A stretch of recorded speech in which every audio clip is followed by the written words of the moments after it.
నిమీలిత నేత్రద్వయం, శ్రవణంతో దృశ్యం, వీణులతో వీక్షణం, వసంతవల్లరితో సుసాధ్యం. వసంతవల్లరికి స్వాగతం. ఈనాటి వసంతవల్లరిలో మిమ్మల్ని కడుపుబ్బ నవ్వించే ఓ హాస్య కథ. ప్రవాస రచయిత శ్రీ డొక్కా శ్రీనివాస ఫణికుమార్ గారు ఈ కథ వారి కథా సంపుటి టేక్ ఇట్ ఈజీలోనిది. వినండి. హాస్య కథ సీనిగాడు కెరీరు శోభంబాబు.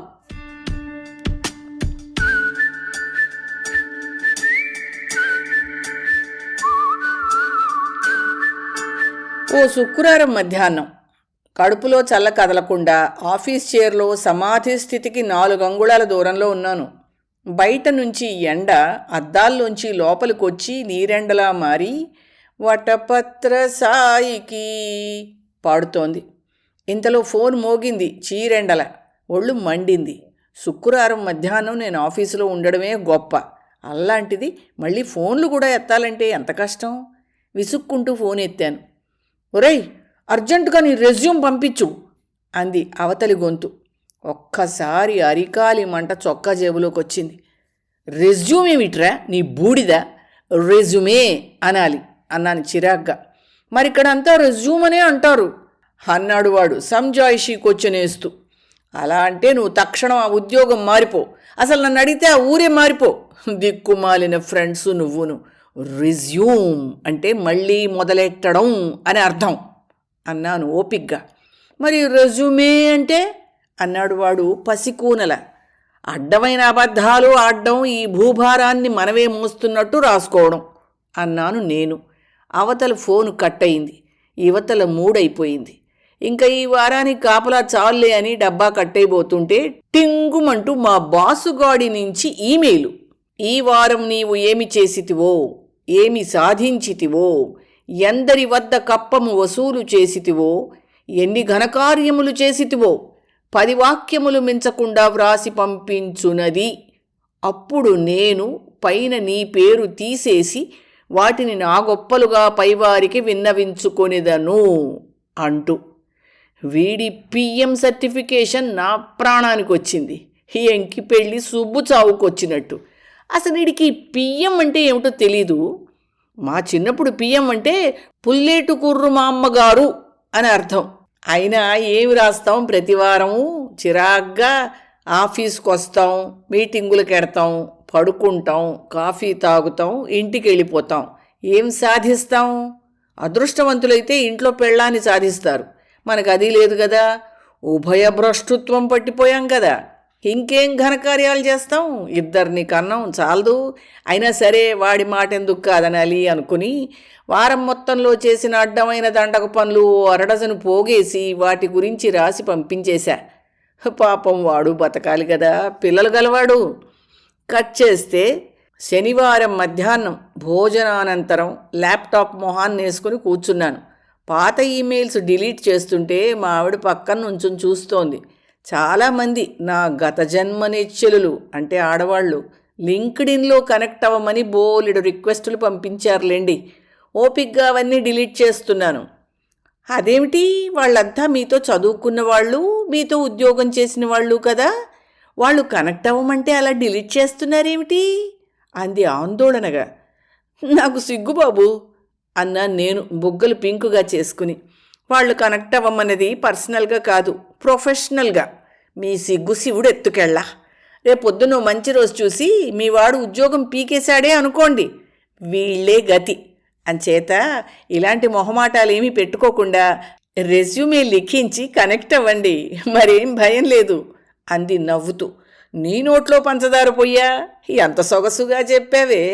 అమెరికా మొత్తం మీద నీలాంటి 4 పతివ్రతలు ఉండబట్టే భూమి మీద 4 వానలు పడుతున్నాయి ఇంకాను అనేసి మేడ మీదకి వెళ్ళిపోయా కొనుక్కు తీయడానికి. మంచం మీద అటు ఇటు దొర్లుతున్నానే కానీ నిద్ర పట్టించావట్లేదు. ఈ మధ్య ఇంట్లో నిద్ర అలవాటు పోతున్నట్టుంది. కాసేపు ఆఫీస్కి వెళ్ళి పడుకునొద్దామా అనిపించింది, కానీ దూరం అని మానేశాను. బుర్రలో అంతా రెజ్యూమే, కెరీరు అనే బూతు మాటలే తిరుగుతున్నాయి. ఏమిటో, రెజ్యూమే ఒక మాయ, కెరీరు ఒక మిథ్య. ఎగిరే గాలిపటానికి దారం ఆధారమట. మరి మనలాంటి గాలిగాళ్లకి సుడే ఆధారం. జీవితంలో ఏదో అవ్వాలనుకోవడం, అదే అవడం ఒకెత్తు. ఒకటవ్వాలనుకుని మరొకటవ్వడం ఇంకో ఎత్తు. అసలేమీ అవ్వాలని అనుకోకపోవడం, అన్నీ అవ్వాలనుకోవడం అసలైన ఎత్తు. నా మటుక్కు నాకు రేపటి గురించి ఎప్పుడూ చింతలేదు. చిన్నప్పటినుంచిని నాలాంటి వాణ్ణి వదిలించుకుని భూమి మీద పడేయడానికి ఆ దేవుడు ఎంత క్షోభను అనుభవించాడో నాకు తెలుసు. నాకేదైనా కష్టం కలిగిస్తే, పొరపాటున నేను రిటర్న్ టికెట్ కొనుక్కుని వచ్చేస్తే ఆయనకి చచ్చే చావు. అంచేత నన్ను ఇక్కడే ఉంచి ఆరారగా నాకు కావలసినవన్నీ ఇచ్చి గారం చేస్తున్నాడు. అందుకని అయాంబాబు గారు చిన్నప్పటి నుంచి చాలా చాలా అవ్వాలని అనుకోవడం, మధ్య మధ్యలో ప్రాణం విసుగెత్తి ఏమీ కాకూడదనుకోవడం, ఇలా గడిపేశాం ఇప్పటిదాకా. చిన్నప్పుడు మా పక్కింటి అమ్మాయి నన్ను ఎత్తుకుని, చీను చీను నువ్వు పెద్దయ్యాక ఏమవుతావమ్మా అంది నన్ను ముద్దు చేస్తూ. 4 ఏళ్ల సీనిగాడంటే మజాకనా? నేను సోహన్ బాబు, నువ్వు జయేష్ పెల అన్నాను ముద్దుగా. నా శోభన్ బాబు సంగతి ఎలా ఉన్నా తనని జయప్రదతో పోల్చేసరికి సిగ్గులు మొగ్గైపోయి నాకు 3 ముద్దులు ఎట్టేసి 6 చాక్లెట్లు ఇచ్చేసింది. కొన్నేళ్లకి పెద్దయ్యాక అయాంబాబు గారు ఏమవుతారు అన్న అనుమానం ఇంట్లో వాళ్ళకి వచ్చింది. నేను డాక్టర్నవుతా అన్నాను, కాస్త వినడానికి ఘనంగా ఉండాలని. పక్కనే కూర్చున్న పేరూరు తాత ఒక ఆయన, హబ్బే వీడి మొహం, వీడికంత కెపాసిటీ లేదు, వీడు మాస్టర్ అవుతాడు అని దీవించాడు. ఆయన గుండు మీద ఒక్క గుద్దు గుద్దాలనిపించింది. అయినా 8 ఏళ్ల కుర్రాడి కెపాసిటీ 80 ఏళ్ల తాత ఎలా డిసైడ్ చేశాడో నాకు ఇప్పటికీ అర్థం కాదు. ఓసారి మైకుచ్చుకుని ఘంటసాల గారి వర్ధంతి రోజున భగవద్గీత పద్యాలు చెప్పాను. ఆయన పోయాడు కాబట్టి బతికిపోయాడు అన్నారు నాన్న. అదేమిటండి, బాగానే పాడాడు కదా పిల్లాడు, కొన్నాళ్ళకి గొంతు విడుతుంది అన్నారు విన్నవాళ్ళు. నీ గొంతు మైకుకి సూటు కాదురా అనేశారు అధాట్టున. అయితే సూట్ అయ్యే మైకు చేయించుకుందాం అనేసి భవిష్యత్తులోకి అడుగెట్టాను. 10వ తరగతి దాటాక హైదరాబాదులో మా పక్కింట్లో ఉండే అరవా అంకుల్ బాలసుబ్రమణియన్ గారిని చూసి, ముఖ్యంగా ఆయన కోటు చూసి రైల్వేస్లో టికెట్ కలెక్టర్ అవ్వాలనుకున్నాను. ఓ వర్షం కురుస్తున్న రాత్రి సర్కార్ ఎక్స్ప్రెస్ బోగీలో సింగిల్ సీట్లో నేను, అటుపక్క పెద్ద సీట్లో ఓ హీరోయిన్ను, 4 విలన్గాళ్ళొచ్చి ఆమెను అల్లరి పెట్టడం.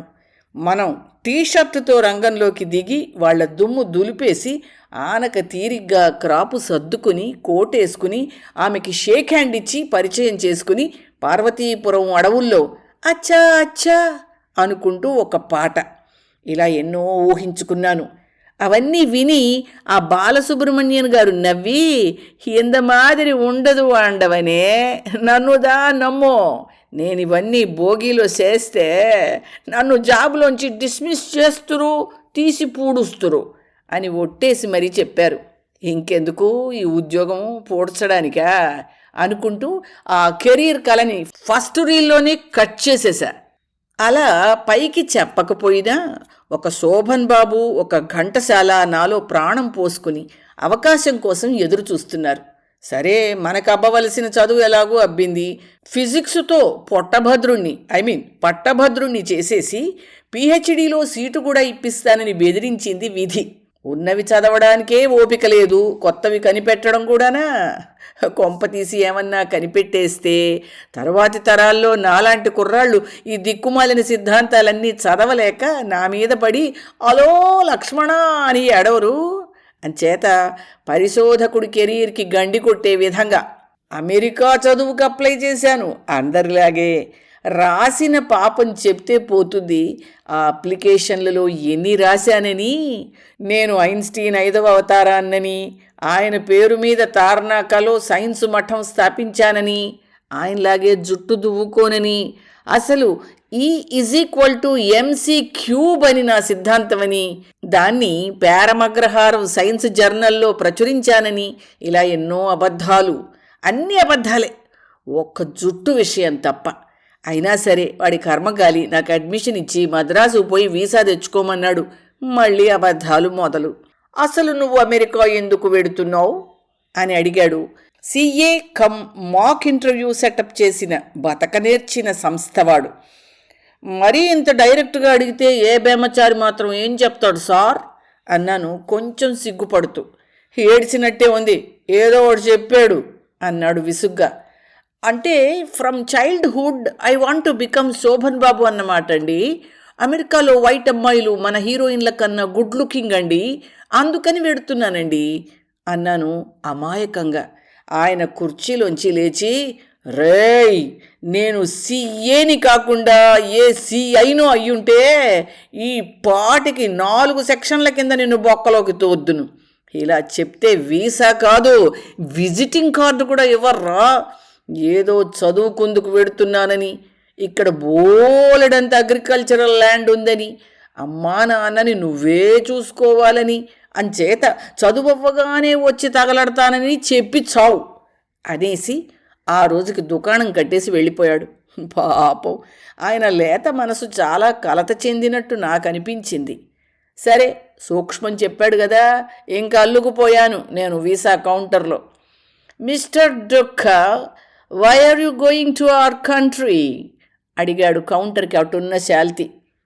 తెల్లారుజాము నుంచి బయట నుంచుని కాళ్ళు పీకేస్తున్నాయి, అసలే నిద్ర లేదు, ఈ గొడవేంట్రా బాబు అనుకుని, actually I like Shobhan Babu, I am like Shobhan Babu, going for heroine search అన్నాను నిద్రమత్తులో. అట్నుంచి వాట్ అని వినిపించింది. వెంటనే నిద్రమత్తు వదిలిపోయి నేను లైన్లోకి వచ్చేసాను. అప్పుడు నేను చెప్పిన దాని తెలుగు సారాంశం ఏమిటంటే, మాకు సుమారు 40 ఎకరాలు పొలము గలదు. మా నాన్నగారు ఒక రైతు. ఆయన ప్రతి ఉదయము పంచ కట్టుకుని బలరాముడిలా నాగలి తీసుకుని పొలమునకు వెళ్ళి దుక్కి దున్నేదరు. కాసేపటికి మా అమ్మ వచ్చి విత్తనములు జల్లును. లంచ్ టైములో వారు గంజి తాగుదురు. ఇంతలో వానపడి పొలము పండును. సాయంత్రమునకు పంట కోసుకుని వచ్చి రాత్రి పంటని వండుకుని తినేదరు. ఇలాగే రోజూ చేయుదురు. అంతే. అది విని వాడు కౌంటర్లో లైట్ ఆపేసి యువతలకొచ్చి నాకు సాష్టాంగ ప్రమాణం చేసి చెప్పిన దాని తెలుగు సారాంశం ఏమిటయ్యా అంటే, ఓ, ఒక్క రోజులో దుక్కి దున్నేసి విత్తనాలేసేసి పంట పండించి ఇంటికి పట్టించి వండుకు తినేస్తున్నారా బాబు?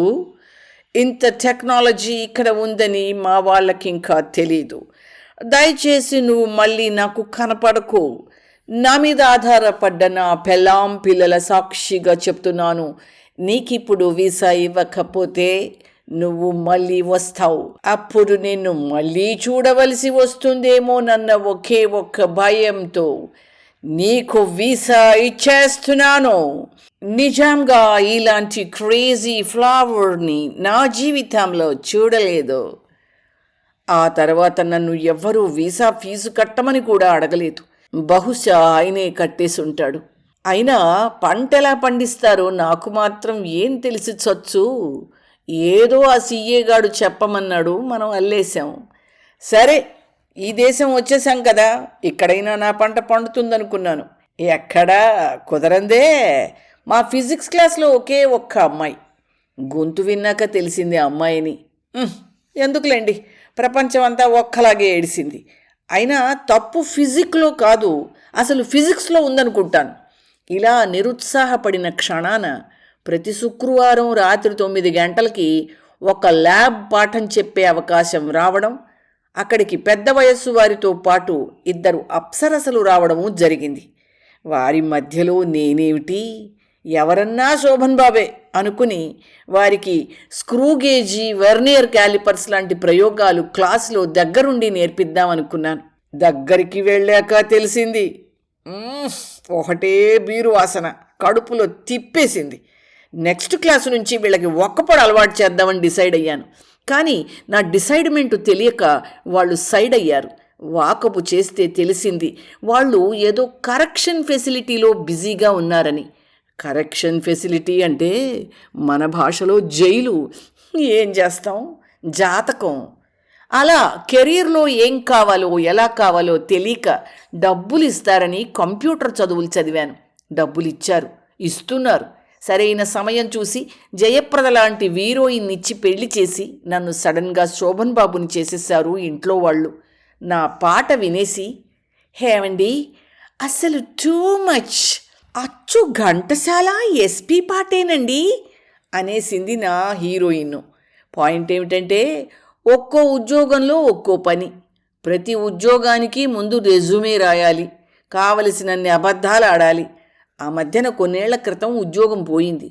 అప్పుడు కొంచెం డెస్పరేట్ అయ్యి నా శక్తి కొలది 12 రెజ్యూమేలు చేసి ప్రపంచం మీదకు వదిలాను. వాటి గురించి ఇప్పటికీ ఫోన్లు వస్తున్నాయి. ఆ మధ్యన ఫ్రాన్స్ నుంచి ఫోను, స్త్రీల ఫ్యాషన్ దుస్తులు తయారు చేసే కంపెనీ నుంచి. నేను అర్జెంటుగా వచ్చి ఉద్యోగంలో చేరాలని, లేకపోతే వాళ్ళ కంపెనీ మూసేస్తారని. అలాగే ఆ మధ్యన దుబాయ్లోని ఓ పెద్ద అంతర్జాతీయ బ్యాంకు నుంచి ఒక కాల్. వాళ్ళ అధినేత కాలధర్మం చేశాడని, పోతూ పోతూ తన వారసుడిగా నన్ను ఎంపిక చేశాడని, డెత్ బెడ్ మీద నా గురించే కలవరించాడని. ఇలా అబద్ధాలు ఆడి ఆడి చికాకెత్తిపోయింది, విసుగొచ్చేసింది. అందుకే నేను జీవితంలో ఏమీ కాకూడదని, అయితే అన్నీ అవ్వాలని డిసైడ్ అయిపోయాను. అందుకనే రేపు మీద భయం లేకుండా కాలు మీద కాలేసుకుని కీబోర్డు మీద వేళ్ళేసుకుని బతికేస్తున్నాను. నా మటుక్కు నాకు నేనే శోభన్ బాబుని, నేనే ఘంటసాల నేను. అయినా నన్ను మరొకడు సర్టిఫై చేయడం ఏమిటి? వాడేమన్నా గోవిందదాసా? అందుకే నా అంతటి వాణ్ణి నేను. కౌపీన సంరక్షణార్థం తప్ప ఇతర సమయాల్లో రెజ్యూమేలు, కెరీర్లు వాటి జోలికి పోను. నేనేదో ప్రొఫెషనల్ని అనుకోను. అవసరం కాబట్టి కొన్ని పనులు చేస్తాను, నచ్చుతాయి కాబట్టి మరికొన్ని పనులు చేస్తాను.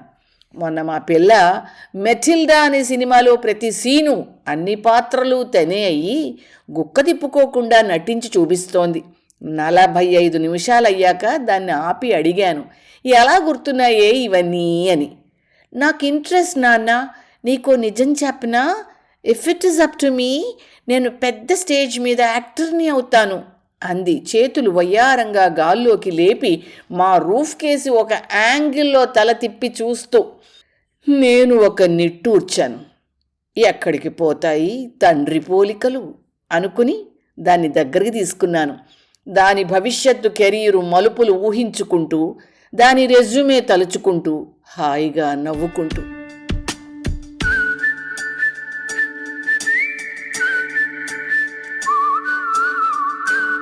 వసంతవల్లరిలో ప్రవాస రచయిత, కవి, సినీ దర్శకులు, నంది అవార్డు గ్రహీత శ్రీ డొక్కా శ్రీనివాస ఫణికుమార్ గారు రచించిన హాస్య కథ సీనిగాడు కెరీరు శోభం బాబు విన్నారు. వసంతవల్లరిలో ఇవాల్టి కార్యక్రమం మీకు నచ్చిందని ఆశిస్తున్నాను. అందుకే లైక్ చేసి మీ మిత్రులకు, బంధువులకు లింక్ను షేర్ చేసి మీ అమూల్యమైన అభిప్రాయాన్ని నాకు కామెంట్ బాక్స్లో తెలియచేయమని, వసంతవల్లరికి సబ్స్క్రైబ్ చేయమని విన్నవించుకుంటూ మీ వసంతలక్ష్మి అయ్యగారికి సెలవు మరి. Thank you. వసంతవల్లరి మిత్రులు, శ్రేయోభిలాషులు, వీక్షకులు, శ్రోతలు అందరికీ ఒక విజ్ఞప్తి. గతంలో లాగానే ఎప్పటికప్పుడు నా కథలను విని స్పందన తెలియచేయమని కోరుతూ, నేను చదివిన కథ మీకు బాగా నచ్చినట్టయితే తప్పకుండా హైప్ ఆప్షన్ నొక్కి నన్ను ప్రోత్సహిస్తారు కదూ.